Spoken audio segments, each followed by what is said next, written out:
हाय दोस्तों, आज हम लोग 11 क्लास का अकाउंट्स का 9th क्लास करने जा रहे हैं। टॉपिक हम लोगों का लॉस है। उससे पहले ये मेरे कोचिंग का नाम है कैम स्टडी सर्किल। आज 13 तारीख है, सीतामढ़ी जो बिहार में पड़ता है। ये मेरा बायोडाटा है। हाँ, आप लोगों को विश करना था happy Guru Purnima to all of you. आप सभी को गुरु पूर्णिमा की शुभकामनाएं। मेरा नाम साकेत कुमार सिंह है, साकेत सर लिखा हुआ है। ठीक है, तो हम लोग जो आज टॉपिक करने जा रहे हैं वो आपका 11 क्लास का अकाउंटेंसी का 9th क्लास मेरा होने जा रहा है, जिसमें हम लोग लॉस टॉपिक को कवर करने वाले हैं। लॉस टॉपिक, लॉस किसे कहते हैं? तो lose some value without getting anything is loss. मतलब बिना कोई मूल्य प्राप्त किए किसी मूल्यवान वस्तु को खो देते हैं तो उसको हम लोग लॉस कहते हैं।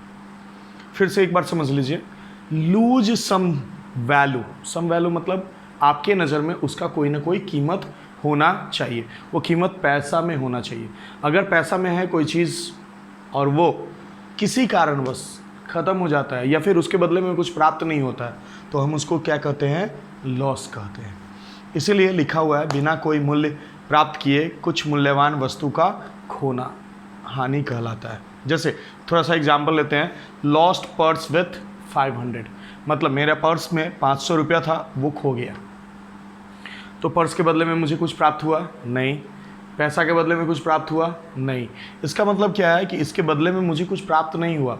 इसका मतलब है ये मेरे लिए नुकसान है, हानि है, जिसको हम लोग लॉस कहते हैं। लॉस दो तरह का होता है। एक होता है नॉर्मल लॉस। नॉर्मल लॉस का मतलब होता है वह एक तरह से साधारण हानि कहा जाता है हिंदी में। Depends upon the nature of thing. जैसे मान लीजिए हम लोग एग्जाम्पल देखेंगे, वैसे एग्जाम्पल के तौर पे मान लीजिए कि तेल का हम लोग व्यापारी हैं, तेल लाए, कंटर में से कुछ तेल बह गया। ये नॉर्मल है। क्यों? Depends upon the nature of thing. जिस वस्तु का हम लोग लेन देन कर रहे हैं उस वस्तु के अगर प्रकृति पे निर्भर करता है तो उसको हम लोग सामान्य हानि कहते हैं या नॉर्मल लॉस कहते हैं। इसका कोई जर्नल एंट्री नहीं होता है, सिर्फ इसके मूल्य को कम कर दिया जाता है और क्वांटिटी के मूल्य को बढ़ा दिया जाता है। मतलब उल्टा बोल दिए, क्वांटिटी को कम कर दिया जाता है और पर क्वांटिटी के मूल्य को बढ़ा दिया जाता है। मतलब प्रति इकाई मूल्य बढ़ जाता है। जैसे मान लीजिए छोटा सा एक एग्जांपल लेते हैं कि मैं 100 लीटर पेट्रोल 10,000 में लाया और लाते समय रास्ते में 1 लीटर पेट्रोल मेरा ख़त्म हो गया, उड़ गया। तो मेरे पास कितना बचा? 99 लीटर पेट्रोल। और कोई भी बिजनेसमैन अगर जो सामान लाते वक्त खराब हो जाता है तो उस सामान का जो कीमत, कुल कीमत होता है, उससे वो प्रति इकाई का कीमत निकालता है। जैसे यहाँ पे अगर पर लीटर हमको देखा जाए तो क्या हो जाएगा? 10,000 बट्टा 99। तो 1 फिर 0 1 फिर समथिंग आएगा। और अगर ऊपर देखिएगा तो ये कितना आ रहा था? 100 रुपया। जो कि मेरा 1 लीटर खराब हो गया तो मेरा कीमत अब कितना हो गया? 101 रुपया। टोटल कीमत में कोई कमी नहीं किए हैं, क्वांटिटी में कमी कर दिए और उसके वजह से पर लीटर का प्राइस बदल गया मेरा। तो नॉर्मल लॉस में क्या होता है कि अगर कोई वस्तु का हम लोग लेन देन कर रहे हैं और वो वस्तु का प्रकृति है कि वो उतना नुकसान जाएगा, अगर ऐसा होता है तो उसके टोटल क्वांटिटी में से नुकसान को घटा लेते हैं, लेकिन जो उसका कुल कीमत होता है उसमें बचे हुए क्वांटिटी से या बचे हुए मात्रा से भाग देकर उसका एक नया पर क्वांटिटी प्राइस निकालते हैं। हो सकता है यहाँ पे पर लीटर है, पर केजी हो सकता है, कुछ भी हो सकता है। तो वो इसको हम लोग बोलते हैं नॉर्मल लॉस। एबनॉर्मल लॉस का मतलब क्या होता है? Due to carelessness of human.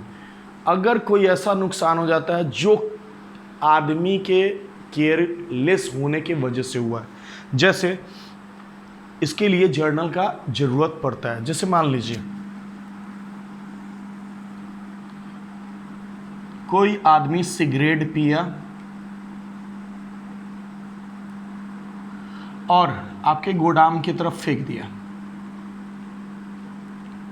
और वो गोदाम में 1 लाख का पटाखा था। अब आप समझ ही सकते हैं कि पटाखा में सिगरेट जाएगा तो क्या होगा।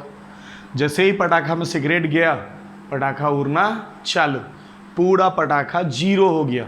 क्यों? ये तो नुकसान हो गया एक तरह से। तो क्यों नुकसान हुआ? क्योंकि कोई आदमी सिगरेट पीता हुआ, जलता हुआ सिगरेट फेंक दिया।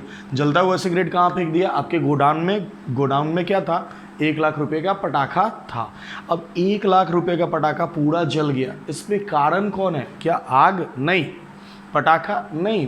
पटाखा का भी स्वभाव होता है जलना, लेकिन जब तक उसमें कोई आग नहीं लगे तब तक वो जलेगा नहीं। इसका मतलब है कोई ना कोई आदमी गलती किया जिसके वजह से आपको हर्जाना भुगतना पड़ा। तो अगर ऐसा कोई लॉस होगा तो उसको हम लोग बोलते हैं एबनॉर्मल लॉस। फिर से एक बार देख लेते हैं, हम लोग टॉपिक करने जा रहे हैं लॉस। लॉस का मतलब होता है कुछ चीज़ का खोना, उसके बदले में कोई पैसा प्राप्त नहीं हो। मतलब कुछ मूल्यवान चीज़ आपके पास है जिसको आप खो गए, लेकिन उसके बदले में आपको पैसा प्राप्त नहीं हुआ। इसको हम लोग बोलते हैं नुकसान। नुकसान का 2 कारण हो सकता है या 2 प्रकार हो सकता है। पहला प्रकार है नॉर्मल लॉस। नॉर्मल लॉस को हम लोग बोलते हैं साधारण या सामान्य हानि, जो उस वस्तु के प्रकृति पे निर्भर करता है और इसका जर्नल नहीं होता है। जैसे हम लोग एग्जांपल लिए थे कि 100 लीटर पेट्रोल का हम लोग लेन देन कर रहे थे या खरीद के लाए और हम बेचेंगे। उसको बेचने का अब नज़रिया था कि 100 रुपये करके पेट्रोल लाए हैं तो 102 103 रुपये बेचेंगे। लेकिन अब क्या पता चला कि जैसे ही हम उसको लाए, मेरे गोदाम में या मेरे दुकान में आते आते वो पेट्रोल कितना हो गया? 99 लीटर्स, मतलब 99 लीटर। और उसका पैसा कितना मेरा लगा हुआ है? 10,000 रुपया। तो अब मेरे लिए कीमत कितना हो गया? 101 रुपया समथिंग। तो अब क्या 102 रुपये में बेचेंगे? नहीं। क्यों नहीं बेचेंगे? पहले जो अनुमान लगाए थे कि 100 रुपया में खरीद के लेके जा रहे हैं, 102 रुपया में बेचेंगे, तो पहले जो फ़ायदा हो रहा था वो फ़ायदा अब घट जाएगा। इसीलिए हम उसको हो सकता है 102 के जगह पे 103 में बेचेंगे, समान लाभ कमाने के लिए।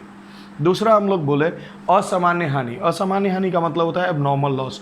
एबनॉर्मल लॉस का हम लोग डिफिनीसन होता है, या फिर एबनॉर्मल लॉस को कैसे जानेंगे?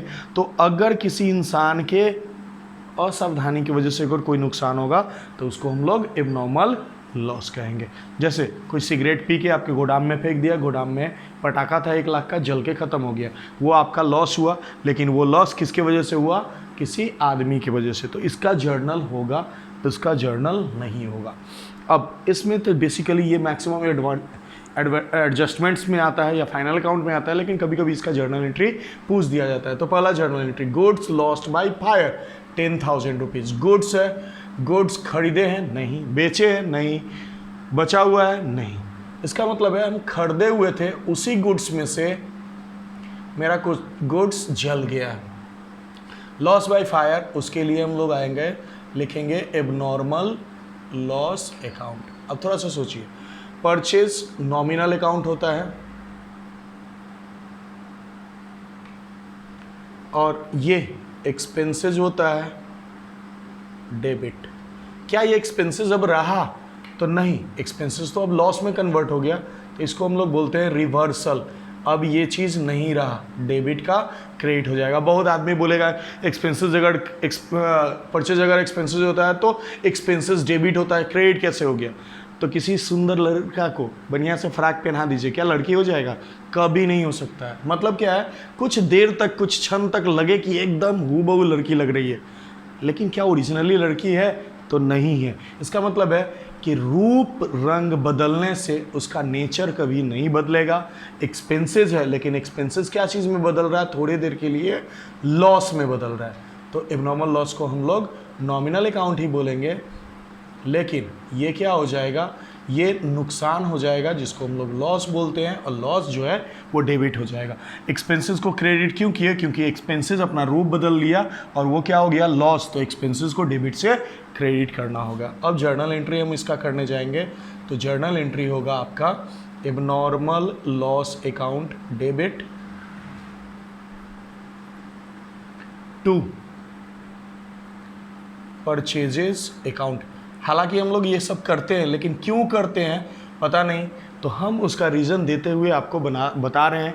आप क्वेश्चन ऐसे बनाइए, अच्छा लगना चाहिए, और नहीं समझ में आए तो आप कमेंट कर सकते हैं, मैं बताऊंगा कि क्यों ऐसा हो रहा है। अब दूसरा जो चीज़ है उस पर ध्यान दीजिए, क्या है, वेपर ऑफ पेट्रोल, पेट्रोल का वाष्पीकरण। तो ये तो नॉर्मल लॉस है,